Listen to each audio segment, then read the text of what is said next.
नमस्कार विद्यार्थी मित्र मैत्रिणींनो, मी प्राध्यापक डॉक्टर स्नेहल संजय मराठे, सावित्रीबाई फुले पुणे विद्यापीठ पुणे अंतर्गत FYBA मराठीसाठी असलेली मराठी कथेची वाटचाल आज आपण अभ्यासणार आहोत। मराठी कथेची वाटचाल। कथा हा साहित्य प्रकार खूप प्राचीन आहे। कहाणी, लोककथा, परिकथा, नीतिकथा, दैवतकथा इत्यादी कथा प्रकार ही आधुनिक लघुकथेची मौखिक परंपरेतील ही पूर्वीची रूपे आहेत। आज त्याला आधुनिक कथेचं स्वरूप प्राप्त झालेलं आहे। कादंबरीचं एक लघुरूप म्हणून कथेकडे पाहणं ही काही जण चूक करत असतात आणि कादंबरीशी नकळतपणे कथेची तुलना करत असतात। कथा हा साहित्य प्रकार स्फुट असला तरी त्याला आपण कमी महत्त्वाचं समजायचं नाही। कथेच्या ठिकाणी देखील संपन्न असं कलानुभव देण्याची क्षमताही असते। माणसाने आपले अनुभव आणि कल्पना इतरांना सांगण्यासाठीच कथा या साहित्य प्रकाराचा अवलंब केला आहे। कथा ही आपल्याला बालपणापासूनच साथ देत असते, आपल्यावर संस्कार करीत असते। बालपणी आईने सांगितलेल्या काऊचिऊच्या गोष्टी आपल्याला अंगाई घालतात, तसेच पुढे आजीने सांगितलेल्या राजा राणीच्या, पत्त्यांच्या, भूताराक्षसांच्या, देवादिकांच्या गोष्टींनी सुद्धा आपले कल्पना विश्व हे संपन्न होते। वय जसजसे वाढत जाते तसतसे आपले मन पशु, पक्षी, राक्षस, पर्याय यांच्या अद्भुत कथेत रमेन असे होते। म्हणजे आपली आवड बदलते। मग आपल्याला शूरवीरांच्या साहस कथा, रहस्यकथा, गूढरम्य कथा, ऐतिहासिक कथा आपल्याला आवडू लागतात। तारुण्यावस्थेत आपल्याला प्रेमकथांचं आकर्षण असतं, तर प्रौढपणी आपण वास्तवप्रेमी होत असतो। मग भोवतालचं आयुष्य, माणसांची सुखदुःख, यांचं जीवन याकडून आपल्याला उत्सुकता वाटत असते आणि आपल्याला जीवनदर्शन घडवणारी एखादी वास्तववादी कथा आवडू लागत असते। अशा प्रकारे कथा ही वयाच्या सर्व अवस्थांमध्ये आणि सर्व मनोवृत्तींना खाद्य पुरवीत असते। काऊचिऊच्या भाषेपासून तत्त्वज्ञानाची जी काही भाषा आहे, सारख्याच मनोरंजकतेने बोलण्याचे सामर्थ्य कथेजवळ आहे आणि अशा पद्धतीचे हे कार्य दुसऱ्या कुठल्याही वाङ्मय प्रकाराला करता येत नाही। कथेची देवाणघेवाण ही एकाच देशातील भिन्न भाषापुरती नसून ती जागतिक आहे। प्राचीन काळी कथा ही भारतातून पश्चिमेकडे गेली, तर अर्वाचीन काळामध्ये कथा ही तिकडून इकडे आली। अर्वाचीन मराठी कथेने पाश्चात्य कथेचे संस्कार हे घेतलेले आहेत। ह्या मराठी कथेचे कालखंड जर बघणार तर अव्वल मराठी कथेचा जन्म हा अव्वल इंग्रजी कालखंडामध्येच झालेला आहे आणि तेव्हापासूनची मराठी कथेच्या विकासाची वाटचाल ही विभिन्न कालखंडात विभागली गेलेली आहे। अर्वाचीन कथेची वाढ करण्यामध्ये नियतकालिकांचा फार मोठा वाटा आहे आणि अर्वाचीन मराठी कथेच्या विकासामध्ये ज्या नियतकालिकांचं मोठं श्रेय आहे त्यांच्या नावानेच हे कालखंड पाडण्यात आलेले आहे आणि वाङ्मय इतिहासामध्ये हे कालखंड अभ्यासाच्या सोयीसाठी करण्यात आलेले आहे आणि आपल्याला हे कालखंड बघायला मिळत आहे कथेचे नियतकालिकानुसार असलेले कालखंड। सर्वात पहिला कालखंड येत आहे तो म्हणजे अव्वल इंग्रजी कालखंड। अर्वाचीन मराठी कथेचा प्रारंभ 1806 मध्ये झाल्याचं बघायला मिळतं। इसवी सन 1804 मध्ये श्रीरामपूर कलकत्त्याजवळ आहे, तर येथे जरी मराठीतलं पहिलं पुस्तक छापून आलेलं असले तरी इसवी सन 1806 मध्ये तामिळनाडू राज्यातील तंजावर येथील छत्रपती शिवाजीराजे यांचे जे वंशज आहे सरफोजी राजे भोसले यांनी त्यांच्या दरबारातील सखन पंडित यांच्या मदतीने इसापनीतीचं भाषांतर करून बालबोध मुक्तावली नावाने हे पुस्तक छापले आणि मराठीमधील ही पहिली छापील कथा बघायला मिळते। नंतरच्या काळामध्ये विल्यम केरी यांनी गोष्टींची पुस्तके छापली। इसवी सन 1828 साली श्री बापू छत्रे यांनी नीतिदर्शन हे पुस्तक छापले। इंग्रजी राजवटीमुळे भारतीय समाजामध्ये क्रांतिकारी आणि परिवर्तनशील अशा काही महत्त्वपूर्ण अशा गोष्टी घडलेल्या आहेत। त्यामध्ये एक म्हणजे मुद्रणकलेचा प्रारंभ आणि विस्तार ही एक खूपच महत्त्वाची गोष्ट मानावी लागते आणि ह्या मुद्रणकलेमुळे ग्रंथांबरोबरच साप्ताहिके, मासिके ही छापली जाऊ लागली। शिक्षणाचा त्यामुळे सर्वदूर प्रसार होऊ लागला आणि मग ह्या इंग्रजांच्या कालखंडामध्ये आपल्याला ह्या लिखित स्वरूपामध्ये, छापील स्वरूपामध्ये हे वेगवेगळे कथा ह्या अभ्यासाला बघायला मिळतात। त्यानंतर जो आहे तो म्हणजे करमणूक कालखंड। तर करमणूक कालखंडाचा जो कालावधी आहे तो इसवी सन 1886 ते 1915 असा मानला गेलेला आहे. आधुनिक काळामध्ये 1890मध्ये ह्या करमणूक ह्या नियतकालिकाच्या माध्यमातून कथेला स्वतःचा एक नवीन चेहरा सापडला. हरिभाऊ आपटे यांनी अद्भुतात रमणाऱ्या कथेला स्फुट गोष्टी ह्या प्रकारातून वास्तवात आणले. या काळातील स्फुट गोष्टींचं घटनाप्रधानता, भावोत्कटता, वास्तवता हे ठळक प्रमुख काही विशेष होते. आशय आणि अभिव्यक्तीच्या दृष्टीने हरिभाऊ आपटे यांनी मराठी कथेला एक वेगळे वळण लावले. त्यामुळे आधुनिक मराठी कथेला विशिष्ट आकार हा प्राप्त झालेला बघायला मिळतो. मनोरंजन ह्या नियतकालिकाच्या काळातील कथेने वाचकांना बोध करण्यापेक्षा त्यांचं मनोरंजन करण्याकडेच अधिक लक्ष दिले. करमणुकीतील कथांप्रमाणेच मनोरंजनमधील संपूर्ण गोष्टी ह्या अघळ-पघळ आणि पाल्हाळिक जरी असल्या तरी वाचकाला उद्देशून भाष्य करणाऱ्या आहेत. या काळामध्ये वी.सी. गुर्जर, दिवाकर कृष्ण, श्रीपाद कृष्ण कोल्हटकर, कृष्णाजी गोखले ह्या इत्यादी साहित्यकारांनी मराठी कथेला स्वतंत्र स्थान प्राप्त करून दिले.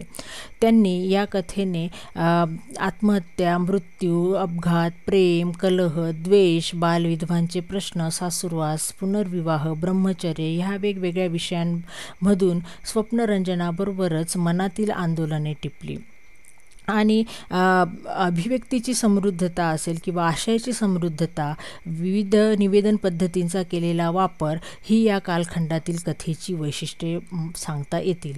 ह्या कालखंडामधल्या कथा ह्या मध्यमवर्गीयांभोवतीच रेंगाळत राहिल्या. पाश्चात्य आणि अन्य भाषीय कथाबीजे घेऊन कथेला महाराष्ट्रीयन पेहराव चढविण्याचा देखील ह्या काळामध्ये प्रयत्न झालेला बघायला मिळतो. यशवंत किर्लोस्कर कालखंडातील लघुकथेने आधुनिक वळण स्वीकारले. कथेच्या वाटचालीतील हा जो कालखंड आहे तो उत्कर्षाचा मानला जातो. विस्कळीतपणा आणि पाल्हाळिकपणा जो आधीच्या कालखंडात होता तो जाऊन त्या जागी कथा ही अधिकाधिक रेखीव झाली. मनातील भावनांची आंदोलने टिपणारी ही जी कथा होती ती जीवनाच्या विविध अंगातून संचार करू लागली. दिवाकर कृष्ण यांनी कथा हा जो काही स्वतंत्र असलेला कलाप्रकार असल्याची जाणीव करून देत लघुकथेला एक नवीन वळण लावले. त्यात वैशिष्ट्यपूर्ण भर घालण्याचं काम केलं. त्यावेळेस नासी, फडके आणि वी.स. खांडेकर यांनी. थोडक्यात आपल्या जगण्याशी, अनुभवांशी आणि विचारांशी प्रामाणिक राहणाऱ्या लेखकांनीच या काळात कथेला खऱ्या अर्थाने समृद्ध केले आहे. 1939मध्ये दुसरे महायुद्ध सुरू झाले.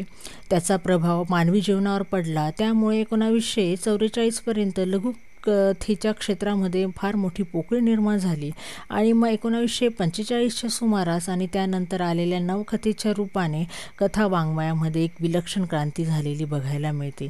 ही क्रांती आशय, आविष्कार, वाङ्मयीन संकेत ह्या संदर्भात होती आणि ह्या नवकथेने चित्रण विषयात नाविन्यता आणलेली बघायला मिळते. म्हणजे माणसाच्या मनातील काळी आणि विकृत ठळक बाजू त्यांनी दाखवलेली आहे.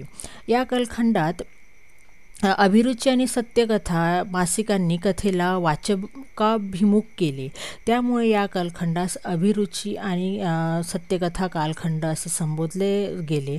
वामन चोरघडे, कुसुमावती देशपांडे, गंगाधर गाडगीळ, पु.भा. भावे, व्यंकटेश माडगूळकर यांनी या काळात मराठी कथेला नवे वळण लावले.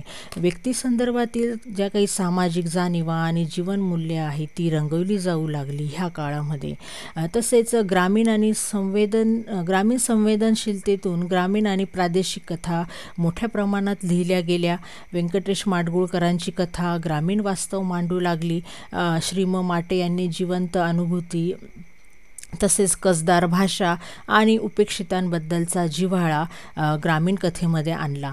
श्री म. भा. भोसले यांनी ग्रामीण जीवनाचा प्रामाणिक आणि वास्तव आविष्कार आपल्या कथांमधून मांडला. तर शंकर पाटलांची कथा व्यक्तिमनातील भावसंघर्षाला संवादी बनवत राहिली. उद्धव शेळके यांनी विदर्भातल्या व्यक्ती आणि परिस्थिती यांचा योग्य समन्वय आपल्या कथांमधून साधला. याशिवाय द मा मिरासदार, त्यानंतर र वा दिघे, ग ल ठोकळ, मधु मंगेश कर्णिक, अण्णाभाऊ साठे आदींच्या कथा विविध प्रदेश चित्रण आणि भिन्न प्रकृतींमुळे त्या काळात वाचकप्रिय ठरल्या. 1960 नंतर मराठी साहित्यातून येणाऱ्या परिवर्तनातून ग्रामीण, दलित, स्त्रीवादी, कामगार आदी साहित्य प्रवाह निर्माण झाले. या प्रवाहांनी स्वतःचे तात्विक अधिष्ठान स्वीकारून चळवळीतून साहित्य निर्मिती केली आणि या प्रवाहांच्या मुळाशी जीवन संघर्ष होता. जी काही सभोवतीलची परिस्थिती, आचार विचार, जीवनशैली, समाजाच्या ज्या गरजा होत्या किंवा समाजातील लोकांच्या सुखदुःखाविषयीच्या ज्या कल्पना, त्यांचे जे दैनंदिन प्रश्न असतील, ह्या सर्व गोष्टींना साथ प्रतिसाद देत नवशिक्षित ग्रामीण आणि उपेक्षित वर्गातील जो काही तरुण वर्ग होता तो कथालेखन त्या काळामध्ये करू लागला. 1960 नंतर ग्रामीण साहित्याचा प्रवाह अधिक जोरकसपणे सुरू झाला. खेड्यातील जे काही शोषित विस्थापित माणसांच्या ज्या काही जीवन जाणीवा होत्या त्या ठळकपणे व्यक्त होऊ लागल्या आणि त्यातून ग्रामीण साहित्याची चळवळ जन्माला आली. ग्रामीण जीवनातून फुलणारे, ग्रामीण वास्तवातून साकार होणारे साहित्य ग्रामीण साहित्य म्हणून ओळखले जाऊ लागले. जे काही कष्टकरांचे, ग्रामीण माणसांचे जे काही दुःख होते, ग्राम जीवनातील परिवर्तने किंवा ग्राम परिघाबाहेरचं त्यांचं जे जग, त्यांचं जे शोषण केलं जात होतं, तर ह्या आदींचं चित्रण त्या साहित्यातून होऊ लागलं. ह्या काळात रारम बोराडे, रणजित देसाई, आनंद यादव, भास्कर चंदन शिव, चारुता सागर यासारख्या लेखकांच्या कथांनी मराठी ग्रामीण कथा ही अधिक समृद्ध झालेली बघायला मिळते. 1960 नंतरची दलित कथा ही आत्मशोध घेणारी, मानसिक स्वातंत्र्याचा उद्गार व्यक्त करणारी आहे. आता या कथेमागे गौतम बुद्ध व डॉक्टर बाबासाहेब आंबेडकर यांची प्रेरणा आहे. स्वातंत्र्य, समता, न्याय, मानवता, संघर्ष, वेदना, विद्रोह, नकार या मूल्यधारेला दलित कथेने आपलेसे केले. अण्णाभाऊ साठे, बाबूराव बागुल, शंकरराव खरात, केशव मेश्राम, वामन होवाळ, अर्जुन डांगळे, त्यानंतर उर्मिला पवार, शरणकुमार लिंबाळे, एकनाथ सोनवणे ह्या वेगवेगळ्या साहित्यिकांच्या कथांनी हे दलित कथा हे साहित्य समृद्ध केले आहे. त्यानंतर लिंगाधिष्ठित विषमता, स्त्री शोषणावर आधारित पुरुषप्रधान संरचना यांचे विश्लेषण करणारं ते म्हणजे स्त्रीवाद. प्राचीन काळापासून बालविवाह, बहुपत्निकत्व, विधवांचा अमानुष छळ, सतीची चाल, भोगदासी अशा या अमानुष चालीरीतींची स्त्री ही बळी ठरलेली आहे. 1950 ते 1960 पर्यंत स्त्रीचं आयुष्य हे शोषितांचं होतं. भारतीय संविधानाने स्त्रियांना पुरुषांप्रमाणे समान नागरिक दर्जा आणि संधीच्या समानतेची ग्वाही दिली, परंतु तरी देखील स्त्रीला आपलं स्वतंत्र व्यक्तिमत्व हे सापडत नव्हतं. 1975 साली आंतरराष्ट्रीय महिला वर्ष हे घोषित केलं गेलं आणि त्यामुळे राष्ट्रीय आणि आंतरराष्ट्रीय स्तरावर स्त्री ही जागृत झाली आणि आपल्याकडे त्यानंतर स्त्रीवादी चळवळी ह्या सुरू झाल्या. या स्त्रीवादी चळवळींची सांस्कृतिक आघाडी म्हणून मग स्त्री प्रश्नांची चर्चा करणारे साहित्य निर्माण झालं आणि मग यामध्ये शैलजा राजे, योगिनी जोगळेकर, सुमती क्षेत्रमाडे, ज्योत्स्ना देवधर, गौरी देशपांडे, विजया राज्याध्यक्ष, आशा बगे, प्रतिमा इंगोले, माधवी देसाई, उर्मिला पवार, मेघना पेठे अशी मोठी यादी आहे. या विविध स्त्री लेखकांनी कथालेखन केलं आणि त्यांनी आपल्या कथेतून समाजातल्या जे काही अन्याय, रूढी, स्त्रीची घुसमट, व्यक्ती स्वातंत्र्य, लैंगिकता, स्त्रीवादाची जाणीव ह्या मूलभूत प्रश्नांनी त्यांना वाचा फोडली आपल्या कथेच्या माध्यमातून आणि आपल्या मराठी कथेचा आशय आणि आविष्कार त्यांनी समृद्ध केला. 1975 नंतरच्या विनोदी कथेतून आधुनिक जीवनपद्धती, भ्रष्ट राजकारण, नवी प्रसारमाध्यमे, तंत्रज्ञानाशी सामना करणारी माणसे, नव्या ग्रामीण पिढीची घुसमट, उच्चभ्रूंचे जे काही जीवन, लग्नातील गमती जिमती आदी विषय हे प्रभावीपणे मांडले गेले आणि मग या काळामध्ये प्रभाकर ताम्हाणे, वसंत मिरासदार, मुकुंद टाकसाळे, संजय कळमकर, मंगला गोडबोले आदींनी हे कथा विश्व समृद्ध केलं. मराठी कथा साहित्यात आदिवासी कथांचे प्रमाण कमी असले तरी देखील पारंपरिक आदिवासी जीवन, त्यांचे मुकरुदन, त्यांचं जीवन, रूढी परंपरा, अज्ञान, बलात्कार, शोषण आदी विषय घेऊन पंढरीनाथ तामोरे, जयवंत वैती, उषा किरण आत्राम यांनी ह्या लेखकांनी कथा विश्व उभे करण्याचा यशस्वी प्रयत्न केलेला बघायला मिळतो. 1990 नंतर खाजगीकरण, उदारीकरण, जागतिकीकरणाने भारतीय समाज जीवनात बरेच बदल झाले. माहिती तंत्रज्ञानाचा स्फोट झाला, वस्तूंचं, सेवांचं, जीवन पद्धतींचं बाजारीकरण होऊ लागलं, सामान्य माणसाची जीवनशैली बदलली आणि व्यक्तिगत सुख, चंगळवाद याला अधिक महत्त्व येऊ लागलं. अतिरेकी स्वातंत्र्य, मूल्यांची घसरण, ढासळलेली कुटुंब व्यवस्था, भांडवलशाही, नवतंत्रज्ञानाचा युवा वर्गावर झालेला परिणाम यामुळे समाज जीवन हे प्रभावित झालेलं बघायला मिळतं.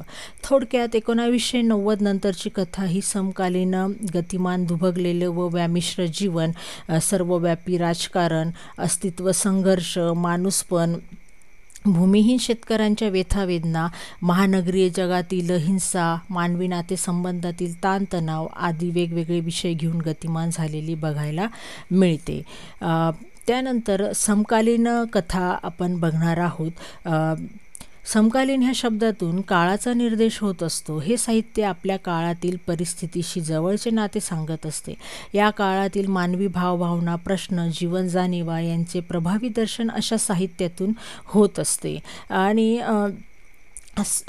स्वातंत्र्यानंतर तर नवसाहित्यातून नवजाणीवांचं चित्रण अतिशय संवेदनशीलतेनं होऊ लागलं आणि त्यानंतर मराठी कथा, कादंबरी, कविता, नाटक या सर्व साहित्य प्रकारात या नवीनतेचे व आधुनिकतेचे लक्षणीय दर्शन हे घडू लागलेले बघायला मिळते.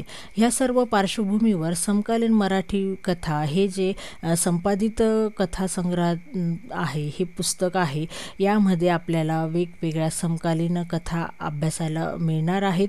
समकालीन त्याच्या सूत्रातील जी काही कथांची गुंफण आहे ती एकरंगी होऊ नये म्हणून यामध्ये आपल्याला ग्रामीण कथा, दलित कथा, स्त्रीवादी कथा, आदिवासी, मुस्लिम, ग्रामीण, महानगरीय कथा, विनोदी कथा अशा प्रवाहातील काही निवडक कथा अभ्यासायच्या आहेत. त्यामधून विद्यार्थ्यांनो आपल्याला समकालीन मराठी कथेची ओळख व्हावी हाच एवढा हेतू आहे. धन्यवाद.